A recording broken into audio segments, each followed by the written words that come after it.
Olá, caríssimos irmãos e irmãs, sejam bem-vindos a mais um áudio aqui da Liturgia da Palavra para o mês de março.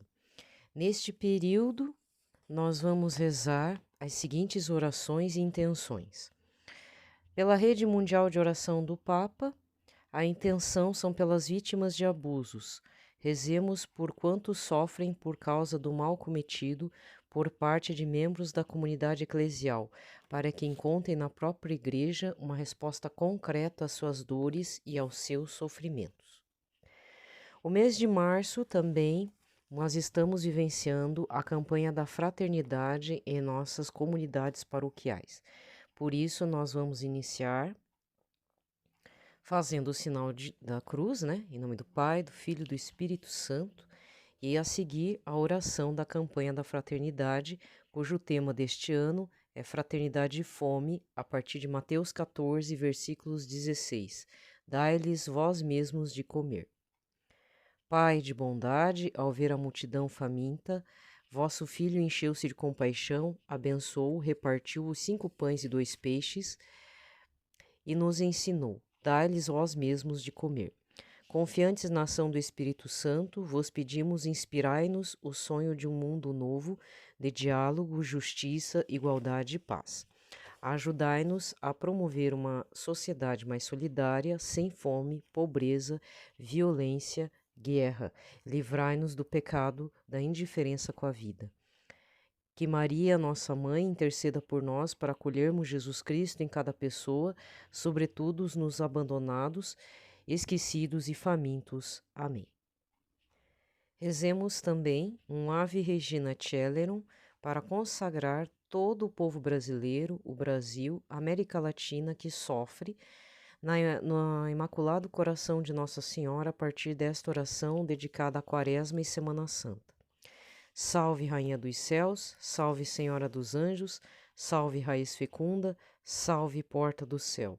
Por vós a luz levantou-se sobre o mundo, exultai, ó Virgem gloriosa, entre todas a mais bela.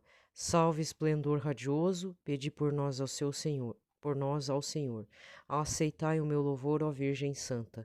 Dai-me força contra os vossos inimigos. Ó Deus de misericórdia, socorrei nossa fraqueza, fazei que, celebrando a memória da Santa Mãe de Deus, possamos, por sua intercessão, ser livres de nossas iniquidades, por nosso Senhor Jesus Cristo. Amém. E finalizamos rezando para este período do mês de março, uma oração a São José, que já foi no dia 19 de março. Esta oração a São José, o Papa Francisco reza já há muito tempo. Glorioso Patriarca São José, cujo poder consegue tornar possíveis as coisas impossíveis, vinde em minha ajuda nestes momentos de angústia e dificuldade. Tomai sobre a vossa proteção as situações tão graves e difíceis que vos confio, para que obtenham uma solução feliz. Meu amado Pai, toda a minha confiança está colocada em vós. Que não se diga que eu vos invoquei em vão, e dado que tudo podeis junto a Jesus e Maria, mostrai-me que a vossa bondade é tão grande como o vosso poder. Amém. E nesse dia 29 de março de 2023, quinta semana da Quaresma, quarta-feira, cor litúrgica é roxa. O santo oculto de hoje é São Segundo. Deixa eu ver quem que é o outro santo. São Ludolfo. Mas tem outros santos aí, gente, tá? Mas é oculto. O que prevalece é o período quaresmal, tá, gente? Bem, para não perder o pique, vamos fazer de novo a leitura do Catecismo da Igreja Católica. Ainda estamos num período aqui relembrando o Advento, tá? Mas é importante porque fala da vinda, a primeira vinda do Senhor. Isso é importante a gente recordarmos. Então eu vou ler o parágrafo 527 até o 530. Parece grande, mas não é não, tá? Os mistérios da infância de Jesus. 527 a 530. Parágrafos. A circuncisão de Jesus no 8º dia depois de seu nascimento é sinal de sua inserção na descendência de Abraão, no povo da aliança, de sua submissão à lei e de sua capacitação para o culto de Israel, do qual participará durante toda a sua vida. Esse sinal prefigura a circuncisão de Cristo, que é o batismo. Segundo o catecismo, tá? 760, conforme sei se é Colossenses 2, versículos de 11 a 13.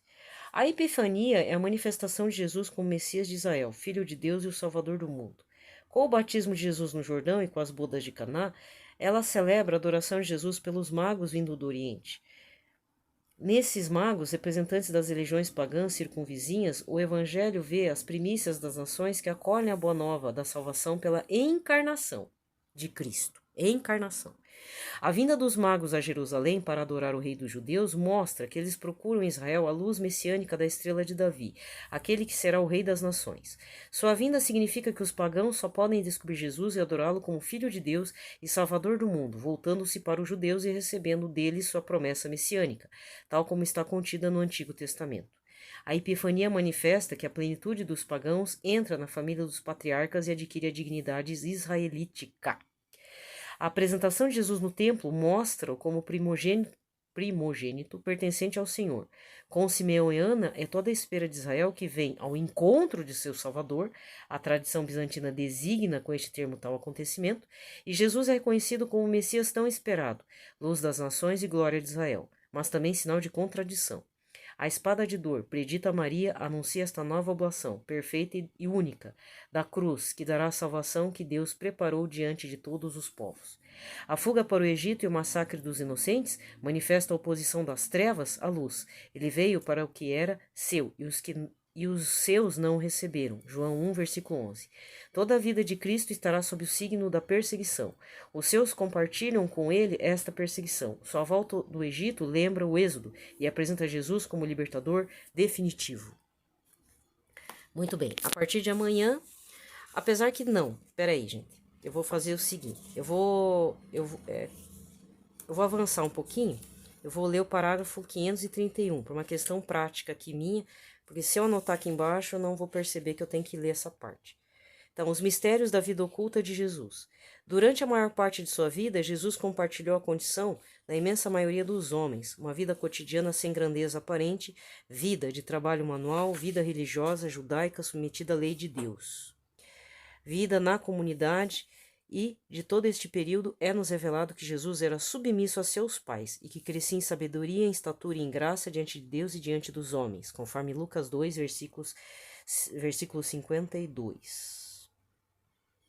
Tá? Agora vamos para a leitura da palavra. Não tem pitaco, porque se eu der pitaco, aí eu não paro de falar mais, né? Então fica chato. Então, a primeira leitura desta quarta-feira, leitura da profecia de Daniel, capítulo 3, do 14, aí é cortado, gente. 14 a 20, 24, 49a, 91 a 92 e 95. Naqueles dias, o rei Nabucodonosor tomou a palavra e disse: É verdade, Sidraque, Misaque e Abednego,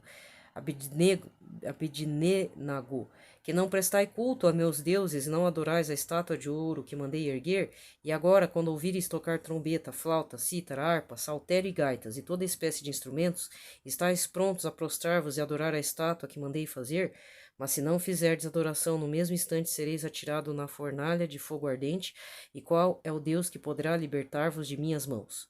Sidraque, Misaque e Abednego responderam ao rei Nabucodonosor: Não há necessidade de te respondermos sobre isto. Se o nosso Deus a quem rendemos culto pode livrar-nos da fornalha de fogo ardente, ele também poderá libertar-nos de tuas mãos, ó rei. Mas se ele não quiser libertar-nos, fica sabendo, ó rei, que nós não prestaremos culto a teus deuses e tampouco adoraremos a estátua de ouro que mandastes fazer. A estas palavras, Nabucodonosor encheu-se de cólera contra os três, a ponto de se alterar a expressão do rosto. Deu ordem para acender a fornalha com 7 vezes mais fogo que de costume e encarregou os soldados mais fortes do exército para amarrarem Sidraque, Misaque e Abednego e os lançarem na fornalha de fogo ardente. Os 3 jovens andavam de cá para lá no meio das chamas, entoando hinos a Deus e bendizendo ao Senhor. Mas o anjo do Senhor tinha descido simultaneamente na fornalha para junto de Azarias e seus companheiros. O rei Nabucodonosor, tomado de espanto, levantou-se apressadamente e perguntou a seus ministros: Porventura não lançamos 3 homens bem amarrados no meio do fogo? Responderam ao rei: É verdade, ó rei. E disse este: Mas estou vendo 4 homens, andando livremente no meio do fogo, sem sofrerem nenhum mal, e o aspecto do 4º homem é semelhante ao de um filho de Deus. E exclamou Nabucodonosor: Bendito seja o Deus de Sidraque, Misaque e Abednego, que enviou seu anjo e libertou seus servos que puseram nele sua confiança e transgrediram o decreto do rei, preferindo entregar suas vidas a servir e adorar qualquer outro Deus que não fosse o seu Deus. Palavra do Senhor. Responsório de hoje vem de Deuteronômio, capítulo 3, com o refrão, versículo 52b. A vós louvor, honra e glória eternamente. Sede bendito o Senhor Deus de nossos pais, a vós louvor, honra e glória eternamente. Sede bendito o nome santo e glorioso, a vós louvor, honra e glória eternamente. A vós louvor, honra e glória eternamente. No templo santo onde refúgio a vossa glória, a vós louvor, honra e glória eternamente. E em vosso trono de poder vitorioso, a vós louvor, honra e glória eternamente. A vós louvor, honra e glória eternamente.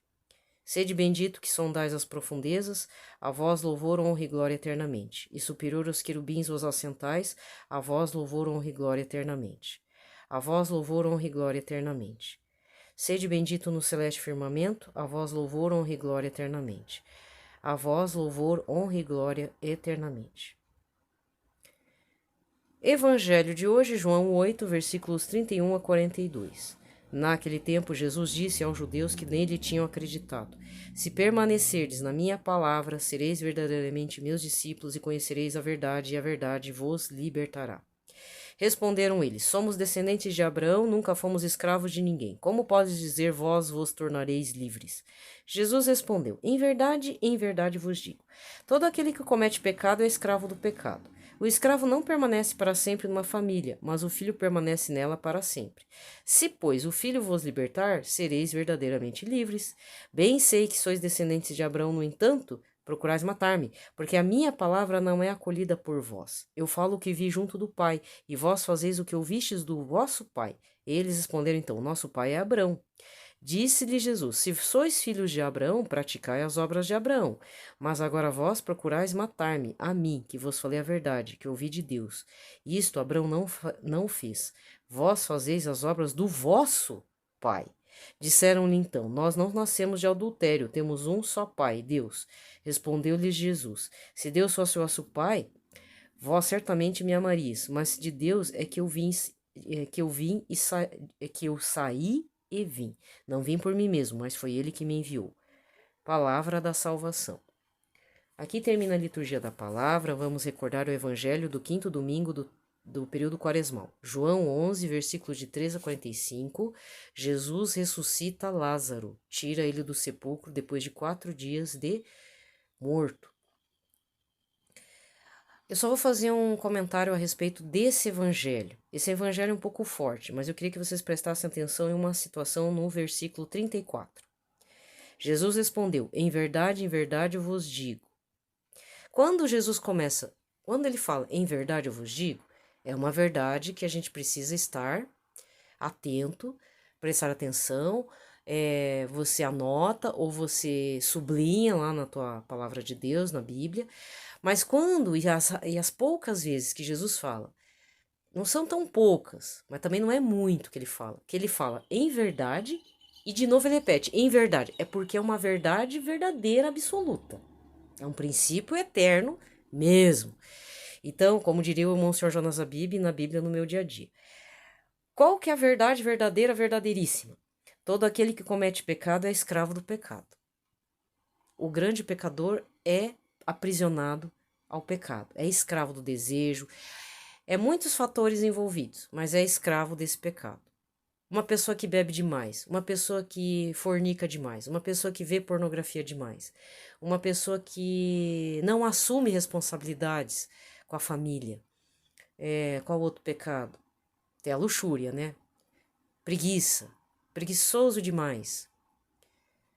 Pede a graça de Deus para acabar com essa preguiça. Reclamão, ingrato, adorador de outras coisas. Em vez de adorar a Deus, coloca o que em primeiro lugar? Joguinho, narguilé, drogas. O drogado é o exemplo clássico que aquela pessoa é escravo do vício. E o pior é que leva a família inteira para junto, porque aí tem um termo, né? Como é que é? Codependência. Vira codependente daquele vício também, entra junto. porque sofre junto com o doente das drogas, né? E aí, outro detalhe é que Jesus está dizendo várias vezes: vocês querem me matar, vocês não são filhos de Abraão. Ele está afirmando. Só que os fariseus, os mestres da lei, estão dizendo que não, nós somos filhos de Abraão. E nosso pai é Deus. Quem é você para dizer que não? Só que o que Jesus fala nas entrelinhas? Quem que é esse pai que quer matar Jesus? O diabo. Aqui está subentendido o pai, porque quando ele fala, vocês não são como é que é? Cadê? Foi no evangelho de ontem. Foi o embate de ontem. Jesus fala assim: eu parto e vós me procurareis, mas morrereis no vosso pecado. Para onde eu vou, vós não podeis ir. E ainda eles tiram sarro. Você vai se suicidar? Não. Mas para onde eu vou, que é o reino dos céus, vocês não poderão ir porque vocês são aqui de baixo. Vocês são do mundão. Quem que é o pai do mundão? Do mundo? Quem que reina no mundo? Quem que exige a morte do próximo? O capeta, o demo. Então, é uma continuação da reflexão de ontem. Só que aqui ele fala abertamente: vocês querem me matar. E ele fala, acho que 3 vezes: vocês querem me matar. E o pai de vocês não é Abraão, tá? Então, presta atenção, pelo menos na leitura do evangelho de hoje. E de ontem também, tá? Gente, vou me despedindo por aqui. Um abraço a todos. Fiquem em paz, na paz de Cristo.